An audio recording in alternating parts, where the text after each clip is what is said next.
Hello everybody and welcome back to Sven Plays Kholat. It's quite the nice welcoming environment. There may or may not be phantasms around here, but I'm going to re-ascertain my position. Okay, so right now I'm in here. I think I might not be far from an exit, but I just don't know. I believe that path over there, if that is a path, I can't even tell, would lead back around here, so I'm not going to bother with that. But if I head to my left from here, head back down that passage and turn left, I should be able to find my way out, I believe. That's definitely not a path here. Oh, there is. Oh, there is a path, but it doesn't go the way I thought it would. So this might actually be the way out.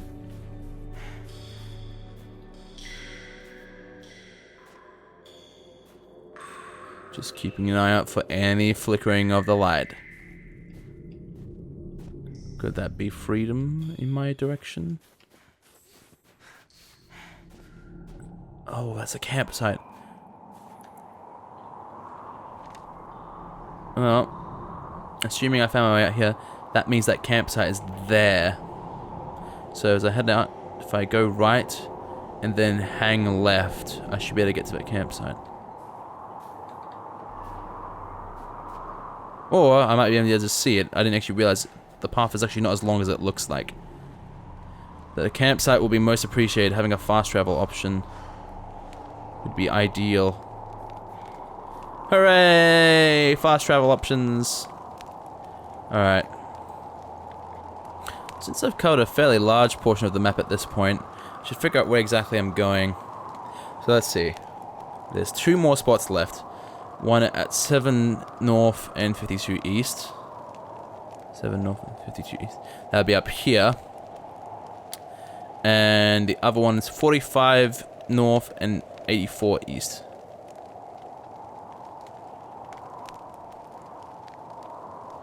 Oh, so maybe I missed something in that forested area. So I could, from where I am, it's probably going to be slightly quicker to go up here. And then I guess I'll have to traverse my way back there. Seems that way. Something very specifically in that spot. Oh well. I'm gonna head up this way, I think. So, let's see. From here, I have to head back into the caves. So as I go on the road, once I enter the cave on my left, I want to head to the right. And then just follow that path along. Okay. Seems straightforward enough. So hang to my left and there should be another entrance to the cave, and then hang right as I enter the cave. This game is really, really beautifully done though. Oh, I can't enter from here. That's a shame. I can hear a page up there too. Alright. I gotta rethink my approach then.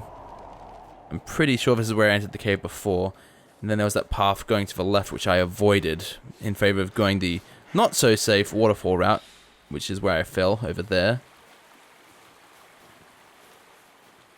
And I think there actually might be another campsite over there as well, but I'm not sure.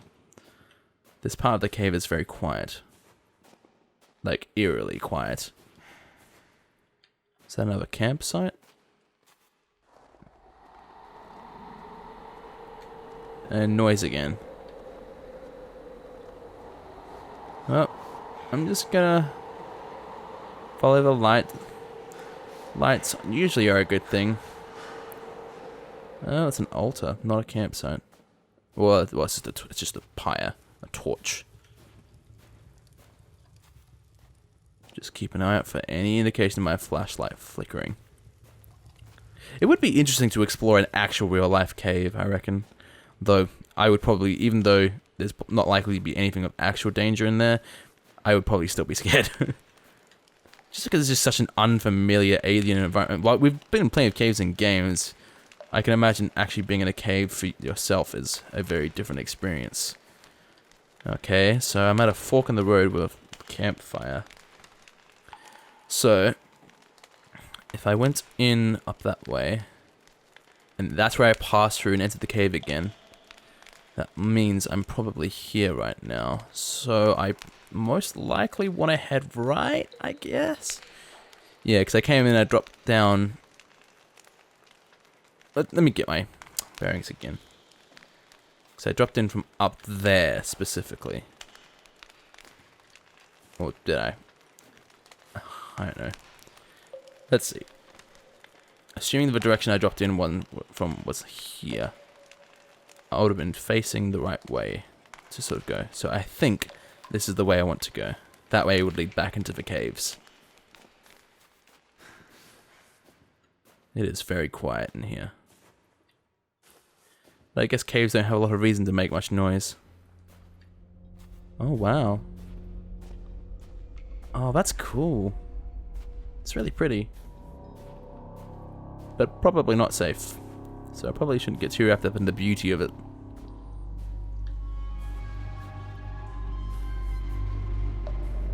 I'm assuming I'll have to follow that shoreline. Looks like it? Maybe not. That's not a path I can go on by the looks of it. Okay. Yeah. This would be where I am here.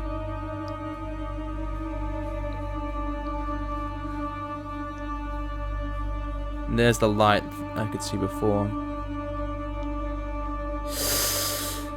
And it looks like the only thing I can go out to here... Well, no. I can go that way to proceed, but I should go that... Thing is, once I drop down, I don't think I can get back up here. Oh, I can. Okay. So I may as well. I hope this is not a decision I'm going to regret.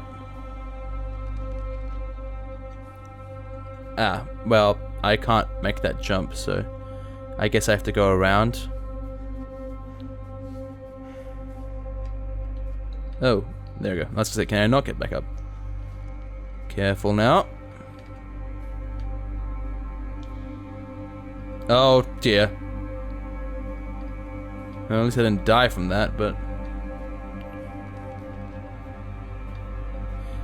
Not gonna lie, this place isn't exactly inviting. So is all this water shallow, or... Yes, music, I know, you want me to be on edge, and you're doing that very well. It's all just shallow. Okay, so I can't actually walk through the water here.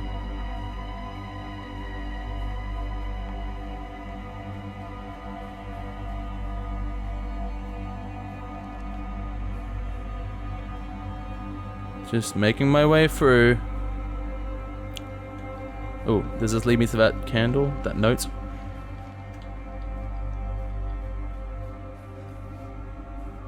Here we are. The weather is pretty good. We have the wind at our back. We arranged with the locals that they will give us a ride to the location of the second camp. We helped them unload the carts and waited for the horses. At approximately 4 p.m, we set off to continue our journey. We managed to replenish food supplies so we could eat something on our way there. The horses are moving slowly. It's making me sleepy. It's getting dark. The second camp was an abandoned village. We found a house to stay at overnight. In total darkness, we started setting up a fireplace. Everyone cut themselves on nails sticking out of the boards. Apart from that, everything was okay. Then, it all started. Oh dear. This is the story of the group of those lost kids and such. Okay. Hello, totem. I guess this is the way I need to go. Just get my bearings again, because that's the note I found there. Right? Wait, if I'm following this, this will lead me back to that note I could hear over here. So, I might stick to this path. I think I'm reading that correctly.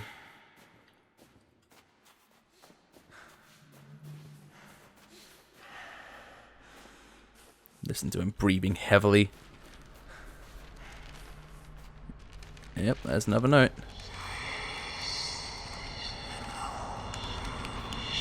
That's not a good sound.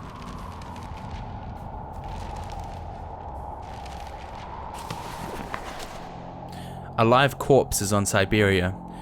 Was there a top secret facility where scientists worked on reviving the dead? Several elements would suggest that this is the case. We are in Inia, a town in Siberia. Here there was supposed to be an institute where decades ago the most brilliant minds were to accomplish the impossible, revive corpses. Nowadays, in place of the complex, there are only ruins. It is difficult to determine what exactly was there. Till this day, we can stumble upon things resembling medical equipment, but it is clear that there was no hospital here, as the elder locals recall. One day, the military came, marked out an area, set up a construction site, and it took them several years to build it. One building after another. People were happy because there was work, but as soon as they were finished, the military surrounded the area with barbed wire fences and forbade to even walk in the vicinity. I remember trucks pulling up and soldiers unloading some equipment. Behind, there was a large lot where huge delivery vehicles pulled up. People said those refrigerated trucks... Pardon me. It had been going on like that for more than a dozen years and nothing happened. 2 or 3 years before they closed it down, some weird things had occurred. We saw them transporting people to the facility, and the whole village heard screaming in the middle of the night, as if they were murdering people. One day it just stopped. The trucks left, the military stayed for a while, engineers came, they tore the whole thing to the ground, and that was it. What could have been in that facility? When asked about a possible explanation, Dr. Lygev, an eminent historian, says, "It was not unusual for the previous government to build a facility hidden deep in the corners of Siberia. It does not have to do anything with any paranormal fairy tale, but merely with classified military activity. Although historical sources remain silent about Inia village and any military facilities or scientists in the area, it totally contradicts the inhabitants' stories."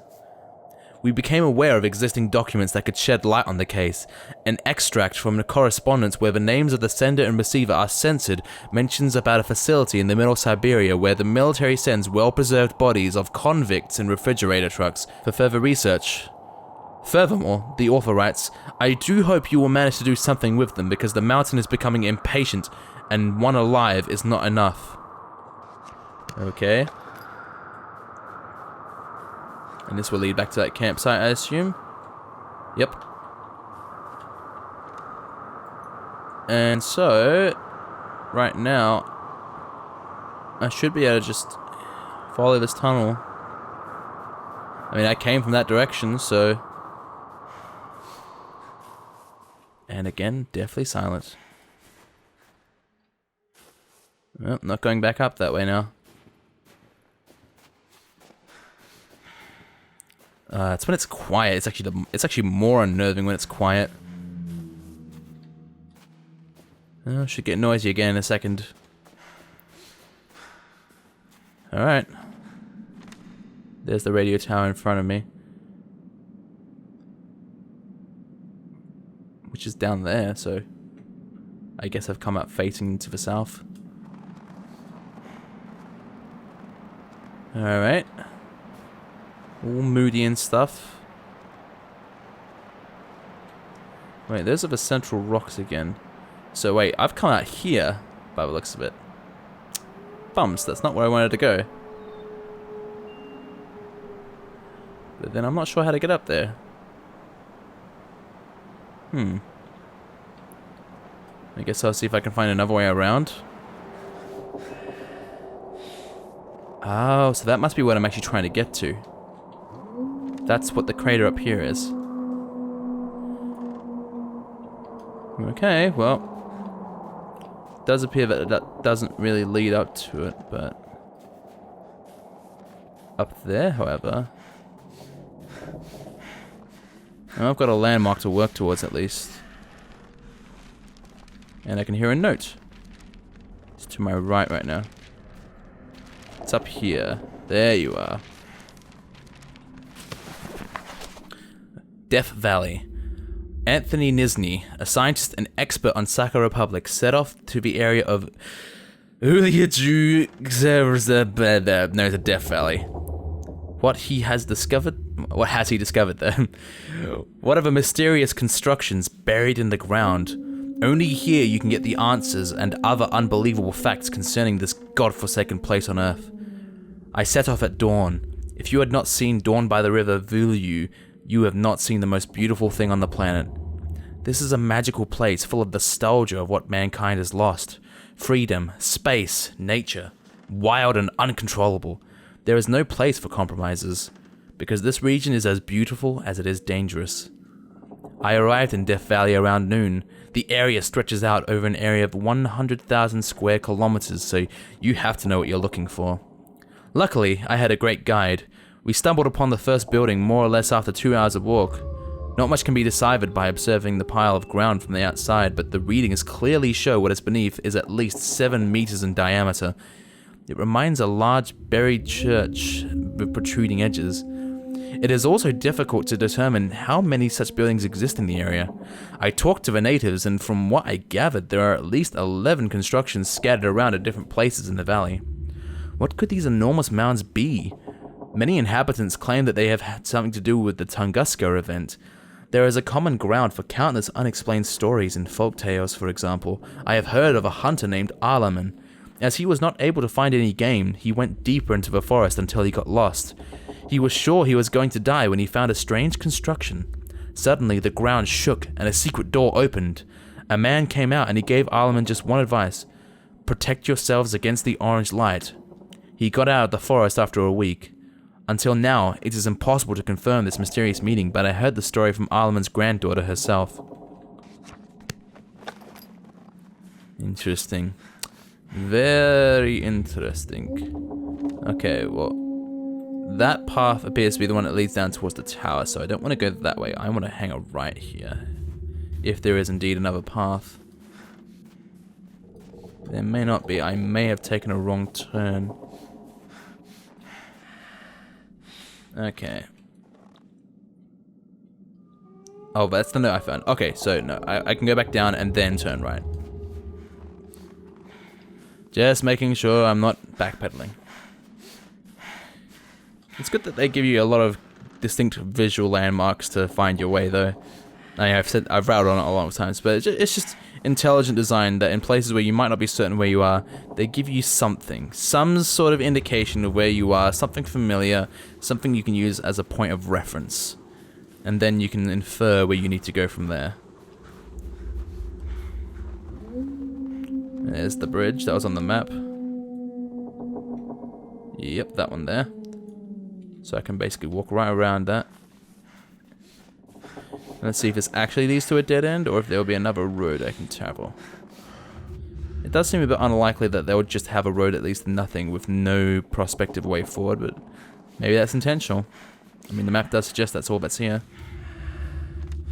But then there's a lot of stuff that the map doesn't tell you as well. Yeah, so... in this area the map seems a bit vague. So I'm just going to follow the road along and see if anything comes of it. Like, say, for example, a small hidden passage, maybe? Nope, just my imagination.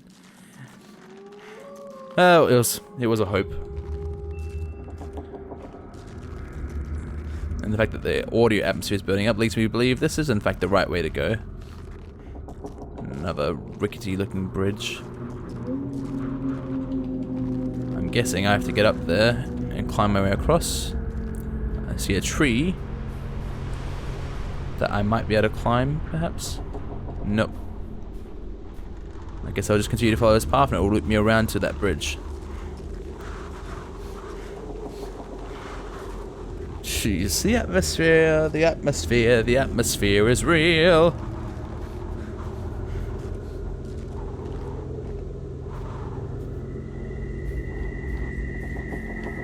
So I can't turn back and go that way. So I guess I head towards the fire. I'm on a frozen lake. Didn't you realize that? Oh, so this entire body of water has been frozen. So that campfire there must be where that other cave would have come out.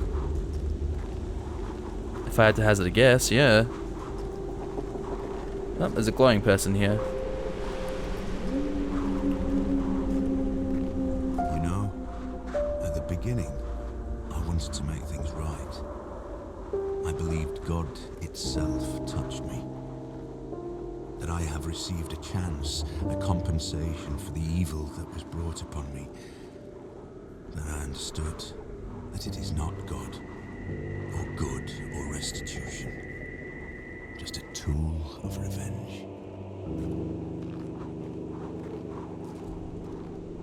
Well, that's quite foreboding. But we're going to wrap this one up here for now, guys. We'll continue this next time on Sven Plays. See you then.